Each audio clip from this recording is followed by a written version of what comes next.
Corona महामारी के 2 साल के दौरान चाहे शहर हो या गांव, आप या आपके पड़ोस में रहने वाले लोगों के घरों का दरवाजा आशा कार्यकर्ताओं ने खटखटाया होगा। कोविड का सर्वे हो या महामारी से बचाव की जानकारी या टीकाकरण को प्रोत्साहित करने का काम हो, हमने वो तमाम तस्वीरें देखी। लोग जब टीका नहीं लगाना चाहते थे और कह रहे थे हम मर जाना पसंद करेंगे, यही आशा कार्यकर्ताएं थीं जो स्वास्थ्य सेवाओं को लेकर के लोगों तक जा रही थीं, पहली कड़ी थी। लेकिन अपनी मांगों को लेकर वो कई बार हड़ताल पर जा चुकी है। सरकार आश्वासन का झुंझुना थमा देती है हर बार, लेकिन होता कुछ नहीं। देखिए अनुराग द्वारी की ये रिपोर्ट।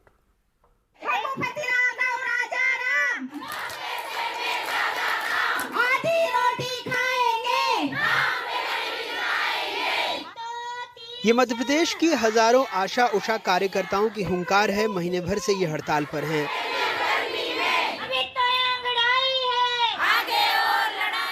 देवास में 1400 से ज्यादा आशा कार्यकर्ता हड़ताल पर हैं। उन्होंने भैंस के आगे बीन बजाकर विरोध प्रदर्शन किया। यानी कि आज 22वां दिन है हम लोगों को सरकार के सामने हड़ताल करते हुए, लेकिन सरकार को कोई सुनवाई नहीं आती है। जैसे कि ये भैंस है, इनके सामने बीन बजा रहे हैं, लेकिन इनको कोई फर्क नहीं पड़ रहा है। इस हड़ताल से आगर मालवा के अर्जुन नगर कॉलोनी में रहने वाली गजाला बी जैसी गर्भवती महिलाएं परेशान हैं। मंगलवार को गर्भवती महिलाओं को टीका लगाया जाता है। हड़ताल की वजह से स्वास्थ्य केंद्र तक लिस्ट नहीं पहुंची, इसलिए टीका नहीं लगा। अब गर्भ में पल रहे बच्चे को लेकर परिवार चिंतित है। मुझे नहीं, अगले महीने टीका लग गया था मार्च में, और मुझे अप्रैल में टीका लगने का था। तो पिछले 1 महीने से कोई आशा कार्यकर्ता मेरे पास नहीं आई और मेरे को यही उन्होंने कि टीका लगना है।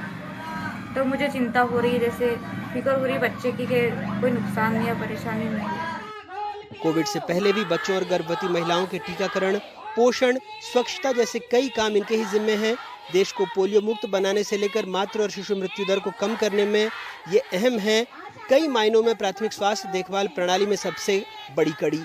लेकिन तकलीफ यह है कि सरकारी कर्मचारी नहीं बल्कि ये स्वयं सेवक हैं। इन्हें तनख्वाह नहीं मानेदा मिलता है, वो भी कई महीनों की देरी से। सरकार से हमारी 15 मांगे हैं, लेकिन अभी हमारी 2 मांगे हैं। हमें परमानेंट किया जाए और हमारा वेतन किया जाए। जैसे आशा सुपरवाइजर का 15,000 रुपया किया जाए और आशा का 10,000 रुपया वेतन दिया जाए। डिलीवरी में जाते हैं तो वहाँ भी ना तो हमें सोने बैठने की व्यवस्था रहती है, कुछ खाने पीने में सब बात में हमें कठिनाई आती है। और गाँव में हर बात का सर्वे मांगते हैं, और पंचायत में भी अगर कुछ काम आता है तो वो भी आशा से ही करवाया जाता है। किसी भी बात का अगर कोई भी सर्वे हो तो वो आशा से ही करवाया जाता है, और उसका कोई वेतन वगैरह कुछ भी नहीं मिलता है। सर हमें जैसे कि 2,000 रुपये मिलते हैं, उसमें हमारी पूर्ति नहीं होती है और काम का मिलता है हमें पैसे। जैसे डिलीवरी ले जाते हैं तो 300 रुपये मिलते हैं। जैसे काम रहता है वैसे वैसे पैसे मिलते हैं हमें। तो आपको और क्या क्या काम करना पड़ता है? अभियान के दौरान हमें सर्वे दिया जाता है। अगर हम सर्वे नहीं करते हैं तो हमें क्या कहते हैं कि तुम्हारे 2,000 रुपये काट लिए जाएंगे। कोरोना काल में काम किया हमने, टीवी का सर्वे किया, कुष्ठ रोग का सर्वे किया, ये जिसके बाद आयुष्मान में रात को 8-8, 9-9, 12-12 बज गए हमें।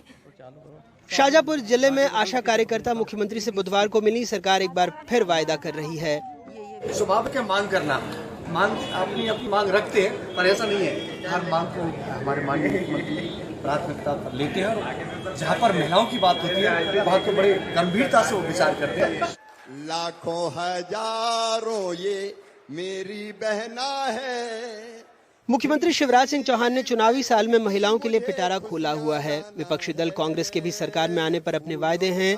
दावे और वादे के बीच की जो दूरी है वो किसी से छिपी नहीं।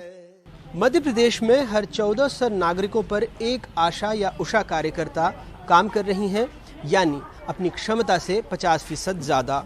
उनकी मांग है कि उन्हें 10,000 रुपये वेतन प्रति महीने मिले, इसके साथ ही स्थायी नौकरी मिले। लेकिन सरकार का कहना है कि उन्हें लाडली बहना योजना का लाभ मिलेगा, यानी अतिरिक्त सिर्फ 1,000 रुपये प्रति महीना। मध्य प्रदेश में अपने सहयोगी सुनील, अरविंद, जफर मुल्तानी और कैमरा पर्सन रिजवान खान के साथ अनुराग द्वारी, NDTV इंडिया।